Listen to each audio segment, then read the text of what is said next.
The only important organized opposition on any ground to birth control in the United States emanates from the Roman Catholic Church. No one questions the right of the Catholic hierarchy to remind the communicants of the Roman Catholic Church of its teachings on the subject of the limitation of the family.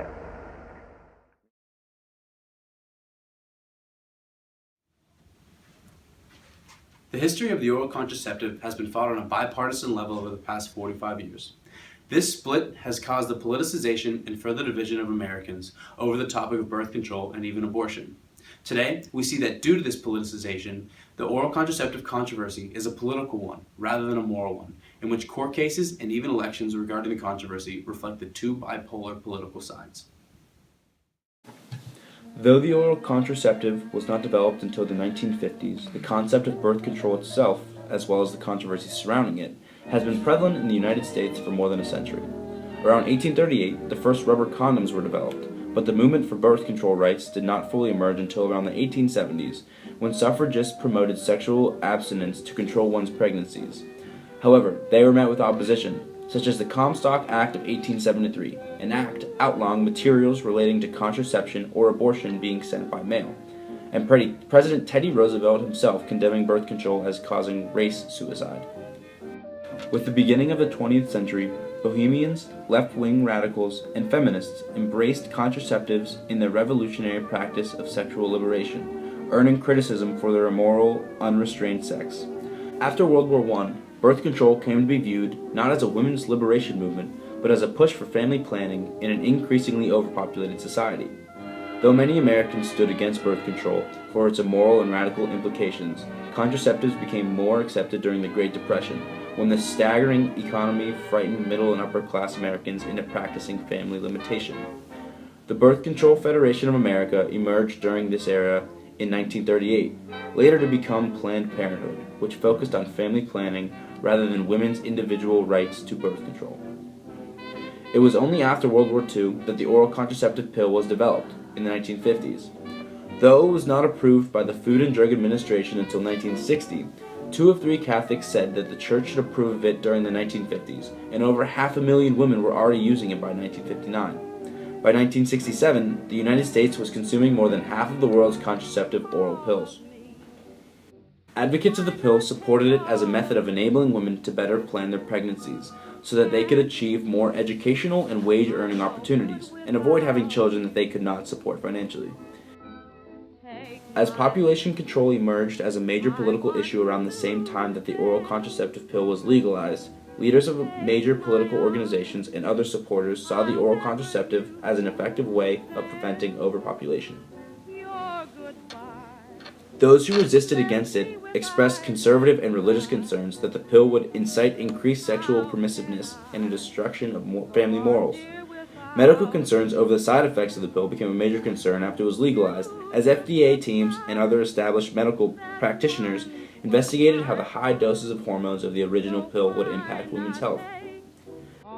While Griswold v. Connecticut in 1965 struck down the last state law that outlawed birth control, it was still reserved for married women until Bayard v. Eisenstadt legalized it for unmarried women in 1972.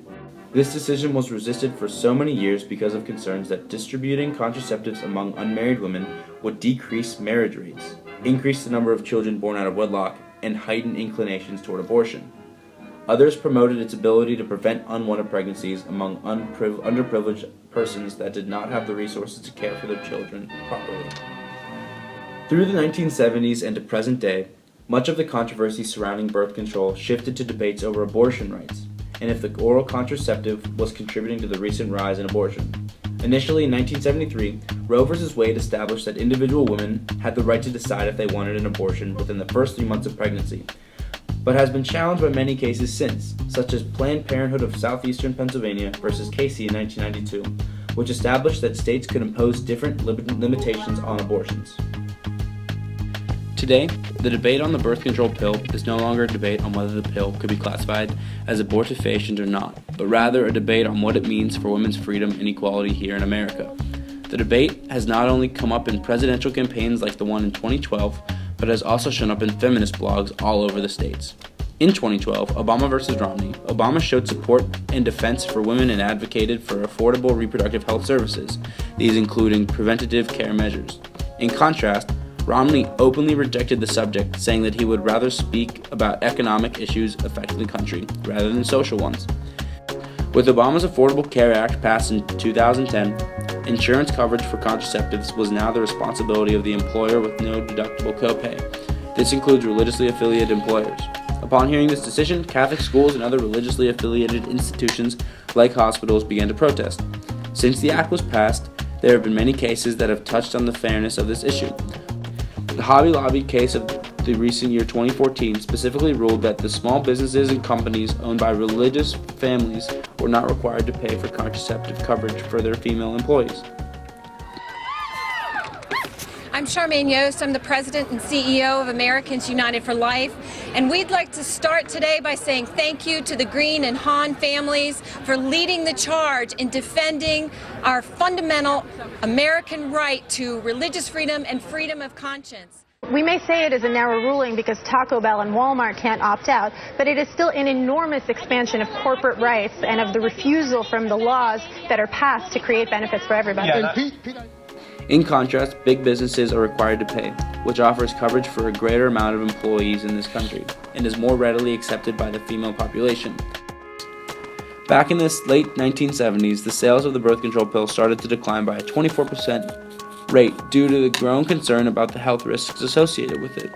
However, health risks were associated with the original high-dosage pill, which was taken off the market by the FDA in 1988 and replaced with one that had health benefits instead, the tricycline pill, which also doubled as acne treatment. And in 2003, the Seasonale pill was put on the market, offering women the opportunity for only 4 periods a year along with serving its contraceptive use. The pill was no longer just a baby preventer, but also a health benefit. Today, cases of adverse health effects due to the pill are not as common as they were 5 years ago, but there is a debate between pro-life and pro-choice on whether the possible side effects are worth it. Today, as a result of the politicization of birth control, we see in cases like the Hobby Lobby case of 2014 that each side of the court and political disputes is identified as either conservative, who fight to preserve their right of religion, versus liberals, who vouch for the sexual freedom of women in regards to their healthcare policy. As New York Times columnist Jeremy Peters writes, the Hobby Lobby case further highlights the party divide on this topic of contraception in American politics. The issue of oral contraception, which used to be a dispute in regards to one's moral stance, has changed to a dispute over one's political classification, with court decisions classified on either side of the political spectrum.